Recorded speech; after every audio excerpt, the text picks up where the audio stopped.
guys, good morning yan. Enjoy po natin yung bakasyon natin dito sa Mayuyaw. Yan, pupunta po tayo sa Mahencha Falls. Tingnan nyo kung ano makikita natin falls mamaya ito. Di ba? Yan, napakaganda. Pero yung view dito, para ka lang nasa Baguio. Yan, tingnan mo. Ginaya nila yung sa may Borham Park yung ganyan. Pero tingnan natin itong entrance fee nila, napakamura lang. 25 ang ating entrance fee at environmental fee at 30 pesos na nagkakalagang 55 pesos lang. Ito na yun, entrance na. Ito na po ang ating welcome to Akpao Mahencha Falls. Let's go!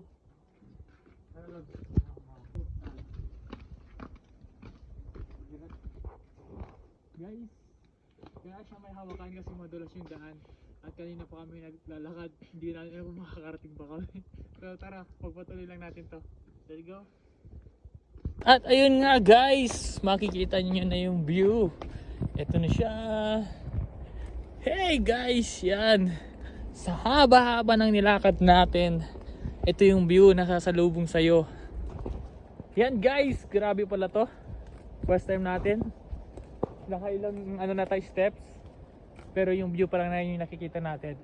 Bababa pa tayo para sa falls. Narinig ko na siya eh. Ilang steps kaya to. Sana hindi to aabot ng 1,000. Pero nasa daan to, nasa daan. Ito na yung falls. Guys, ito na yung falls at pupunta tayo dun sa mas malapit. Tara, samahan nyo ako at medyo maambon. At wala pang tao dito, wala pang ganong tao. And this is it now guys, nandito na tayo. Walang urungan.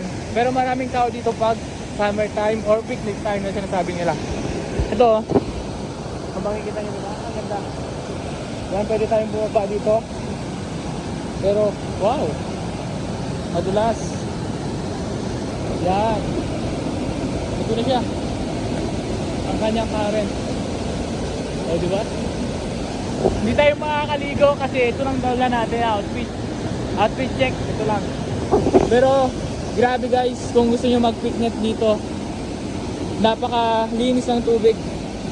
Ayan o. Yan. Wow. Napakaganda. Pero meron pa tayong challenge.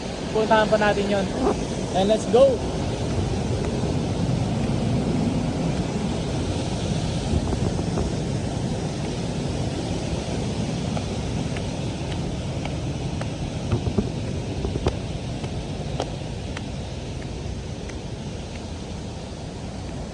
At yun nga guys, may cottage pa dito. Bukod sa cottage doon, meron pang cottage dito. At mag-iintabi po kami, tabi-tabi po. Yan, tabi-tabi po tayo. Kasi tayo lang dito. Yan, tabi-tabi po. At yun, hindi na tayo masyadong mababa. Ayun na. You guys, hindi na ako masyadong bababa. Kasi nangihinig yung tuhod ko. Punta nyo itong Mayuyaw. Isama nyo sa bucket list nyo. At punta nyo yung mga falls kasi madaming falls dito. At yun, itag nyo po ako sa mga vlog nyo kung napunta nyo itong lugar na to. Ang Mahencha Falls ng Mayuyaw, Ifugao.